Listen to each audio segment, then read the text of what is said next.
کہاں ہے تو کہاں ہے تو کہاں ہے تو کہاں ہے اے خدا اے خدا اے خدا اے خدا.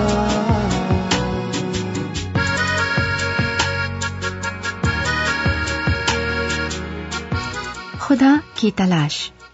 آج ہمیں اپنے ارد گرد کوئی نہ کوئی ایسا شخص ضرور ملے گا جو خدا کے وجود سے انکاری ہے، یعنی ملحد ہے.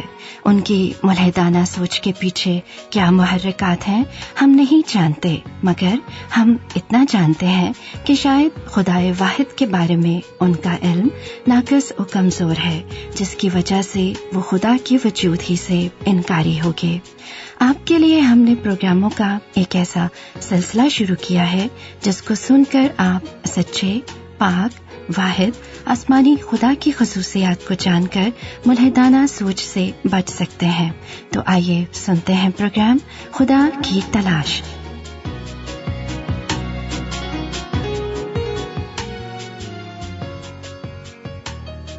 جنت اور جہنم دو ایسے مقام ہیں جن میں سے ایک ہمارا ابدی ٹھکانہ ہے. جہنم یعنی دوزخ، مسلسل جلتی ہوئی نہ بجھنے والی آگ جس میں گناہگار اور نافرمان ہمیشہ جلتے رہیں گے. اور جنت یعنی بہشت یا فردوس، ایک ایسا دلکش و خوبصورت باغ جس میں نیک و پرہیزگار بندے اپنے خداوند خدا کے ساتھ طرح طرح کی آسمانی نعمتوں اور برکتوں سے لطف اندوز ہوں گے. شاید یہی وجہ ہے کہ ہمارے دل و دماغ پر ہر وقت جہنم کا خوف اور جنت کے مزے چھائے رہتے ہیں. مگر کتنے ہیں جو یقین سے کہہ سکتے ہیں کہ وہ جنت میں جائیں گے، اور کتنے ہیں جو گارنٹی سے کہتے ہیں کہ ہاں وہ جنت میں جائیں گے؟ سوال تو یہ ہے کہ آخر جنت ہے کیا؟ بائبل مقدس کے نئے عہد نامے میں لفظ جنت یا فردوس 3 بار استعمال کیا گیا ہے. خدا کا بیٹا یسوع مسیح جب صلیب پر ہمارے گناہوں کے عوض قربان ہوا تو دائیں بائیں 2 ڈاکو بھی مصلوب ہوئے، جن میں سے ایک نے اذیت و کرب کی حالت میں مسیح یسوع میں خدا کی بادشاہی کو پہچان لیا. پھر جو بدکار صلیب پر لٹکائے گئے تھے ان میں سے ایک اسے یوں تانا دینے لگا کہ کیا تو مسیح نہیں؟ تو اپنے آپ کو اور ہم کو بچا. مگر دوسرے نے اسے جھڑک کر جواب دیا کہ کیا تو خدا سے بھی نہیں ڈرتا؟ حالانکہ اسی سزا میں گرفتار ہے، اور ہماری سزا تو واجبی ہے کیونکہ اپنے کاموں کا بدلہ پا رہے ہیں. لیکن اس نے یعنی مسیح نے کوئی بیجا کام نہیں کیا. پھر اس نے کہا، اے یسوع، جب تو اپنی بادشاہی میں آئے تو مجھے یاد کرنا. اس نے مجھ سے کہا، میں تجھ سے سچ کہتا ہوں کہ آج ہی تو میرے ساتھ فردوس یعنی جنت میں ہوگا. آپ نے دیکھا کہ مسیح خداوند نے اس ڈاکو سے وعدہ کیا کہ تو جلد ہی میرے ساتھ خدا کی بادشاہی یعنی جنت میں ہوگا. پھر کرنتھیوں کے نام الہامی خط میں پولس رسول کہتا ہے کہ وہ تیسرے آسمان تک اٹھا لیا گیا. میں مسیح میں ایک شخص کو جانتا ہوں. 14 برس ہوئے کہ وہ یکایک تیسرے آسمان تک اٹھا لیا گیا. نہ مجھے یہ معلوم کہ بدن سمیت، نہ یہ معلوم کہ بغیر بدن کے، یہ خدا کو معلوم ہے. اور میں یہ بھی جانتا ہوں کہ اس شخص نے بدن سمیت یا بغیر بدن کے، یہ مجھے معلوم نہیں، خدا کو معلوم ہے. یکایک فردوس یعنی جنت میں پہنچ کر ایسی باتیں سنی جو کہنے کی نہیں اور جن کا کہنا آدمی کو روا نہیں. بائبل مقدس کی آخری الہامی کتاب مکاشفہ میں بھی فردوس یعنی جنت کا ذکر ہے. یسوع مسیح کا مکاشفہ جو اسے خدا کی طرف سے اس لیے ہوا کہ اپنے بندوں کو وہ باتیں دکھائے جن کا جلد ہونا ضرور ہے، اور اس نے اپنے فرشتے کو بھیج کر اس کی معرفت انہیں اپنے بندے یوحنا پر ظاہر کیا، جس نے خدا کے کلام اور یسوع مسیح کی گواہی کی، یعنی ان سب چیزوں کی جو اس نے دیکھی تھیں شہادت دی. جس کے کان ہوں وہ سنے کہ روح کلیسیاؤں سے کیا فرماتا ہے. جو غالب آئے میں اسے اس زندگی کے درخت میں سے جو خدا کے فردوس یعنی جنت میں ہے پھل کھانے کو دوں گا. باغ عدن میں جنت کا دروازہ جو آدم اور حوا کے گناہ کے سبب بند ہو گیا تھا، صلیب پر مسیح یسوع کی ہمارے گناہوں کی خاطر قربانی کے باعث پھر کھل گیا ہے. مطلب یہ کہ خدا کے صادق اور آسپاس بندے مسیح یسوع کے وسیلے اپنے گناہوں سے معافی اور نجات پا کر جنت میں، اور ان کا انکار کرنے والے گناہگار جہنم کی آگ میں پھینک دیے جائیں گے۔ مسیح خداوند نے ایک تمثیل کے ذریعے جنت اور جہنم کے بارے میں فرمایا، ایک دولت مند تھا جو ارغوانی اور مہین کپڑے پہنتا اور ہر روز خوشی مناتا اور شان و شوکت سے رہتا تھا، اور لازر نام ایک غریب ناسوروں سے بھرا ہوا اس کے دروازے پر ڈالا گیا تھا۔ اسے آرزو تھی کہ دولت مند کی میز سے گرے ہوئے ٹکڑوں سے اپنا پیٹ بھرے، بلکہ کتے بھی آ کر اس کے ناسور چاٹتے تھے۔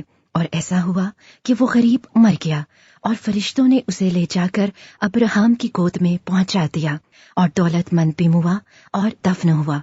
اس نے عالم ارواح کے درمیان عذاب میں مبتلا ہو کر اپنی آنکھیں اٹھائیں اور ابراہیم کو دور سے دیکھا اور اس کی گود میں لازر کو، اور اس نے پکار کر کہا، اے باپ ابراہیم، مجھ پر رحم کر کے لازر کو بھیج کہ اپنی انگلی کا سرا پانی میں بھگو کر میری زبان تر کرے، کیونکہ میں اس آگ میں تڑپتا ہوں۔ ابراہیم نے کہا، بیٹا یاد کر کہ تو اپنی زندگی میں اپنی اچھی چیزیں لے چکا، اور اسی طرح لازر بری چیزیں، لیکن اب وہ یہاں تسلی پاتا ہے اور تو تڑپتا ہے۔ اور ان سب باتوں کے سوا ہمارے تمہارے درمیان ایک بڑا گڑھا واقع ہے، ایسا کہ جو یہاں سے تمہاری طرف پار جانا چاہیں نہ جا سکیں، اور نہ کوئی ادھر سے ہماری طرف آ سکے۔ اس نے کہا، بس اے باپ، میں تیری منت کرتا ہوں کہ تو اسے میرے باپ کے گھر بھیج، کیونکہ میرے 5 بھائی ہیں، تاکہ وہ ان کے سامنے ان باتوں کی گواہی دے، ایسا نہ ہو کہ وہ بھی اس عذاب کی جگہ میں آئیں۔ آپ نے دیکھا کہ اپنی دولت کے نشے میں چور امیر آدمی جہنم کی آگ میں تڑپ رہا ہے، اور غریب آدمی لازر جو دنیا میں دکھ تکلیف اٹھاتا ہے، ابراہیم کی گود یعنی جنت میں تسلی پاتا ہے۔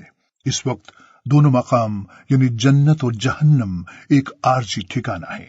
جب مسیح یسوع دنیا کی عدالت کرنے واپس آئیں گے کہ کس نے ان پر ایمان لا کر اپنے گناہوں سے نجات پا کر بپتسمہ لیا اور کس نے ان کی پیروی کرنے سے انکار کیا۔ مسیح کے سچے پیروکار قیامت کے وقت مسیح یسوع کے عدالت و انصاف والے جلالی تخت کے سامنے کھڑے ہوں گے اور اپنے خداوند کی اعلیٰ ترین خدمت کا انعام پائیں گے، اور بے ایمان گناہگار جنہوں نے مسیح یسوع کا انکار کیا خدا کے عدالت و انصاف والے ایک بڑے سفید جلالی تخت کے سامنے کھڑے ہوں گے، اور خدا انہیں ان کے گناہوں کے سبب آگ کی جھیل میں پھینک دے گا۔ پھر میں نے ایک بڑا سفید تخت اور اس کو جو اس پر بیٹھا ہوا تھا دیکھا، جس کے سامنے سے زمین اور آسمان بھاگ گئے اور انہیں کہیں جگہ نہ ملی۔ پھر میں نے چھوٹے بڑے سب مردوں کو اس تخت کے سامنے کھڑے ہوئے دیکھا، اور کتابیں کھولی گئیں۔ پھر ایک اور کتاب کھولی گئی، یعنی کتاب حیات، اور جس طرح ان کتابوں میں لکھا ہوا تھا ان کے اعمال کے مطابق مردوں کا انصاف کیا گیا، اور سمندر نے اپنے اندر کے مردوں کو دے دیا، اور موت اور عالم ارواح نے اپنے اندر کے مردوں کو دے دیا، اور ان میں سے ہر ایک کے اعمال کے موافق اس کا انصاف کیا گیا۔ پھر موت اور عالم ارواح آگ کی جھیل میں ڈالے گئے۔ یہ آگ کی جھیل دوسری موت ہے، اور جس کسی کا نام کتاب حیات میں لکھا ہوا نہ ملا وہ آگ کی جھیل میں ڈالا گیا۔ کتنے بد نصیب ہیں وہ نافرمان اور بے ایمان لوگ جن کے نام کتاب حیات میں لکھے نہ ہوں گے، کیونکہ وہ ابد تک آگ کی جھیل یعنی جہنم میں جلتے رہیں گے۔ اور مبارک ہیں خدا کے وہ نیک اور آسباز بندے جن کے نام کتاب حیات میں لکھے ہوں گے، کیونکہ وہ نئے آسمان اور نئی زمین یعنی جنت الفردوس میں خدا کی پاک و مقدس حضوری میں ابد تک رہیں گے۔ پھر میں نے ایک نئے آسمان اور نئی زمین کو دیکھا، کیونکہ پہلا آسمان اور پہلی زمین جاتی رہی تھی اور سمندر بھی نہ رہا۔ پھر میں نے شہر مقدس نئے یروشلم کو آسمان پر سے خدا کے پاس سے اترتے دیکھا، اور وہ اس دلہن کی مانند آراستہ تھا جس نے اپنے شوہر کے لیے سنگار کیا ہو۔ پھر میں نے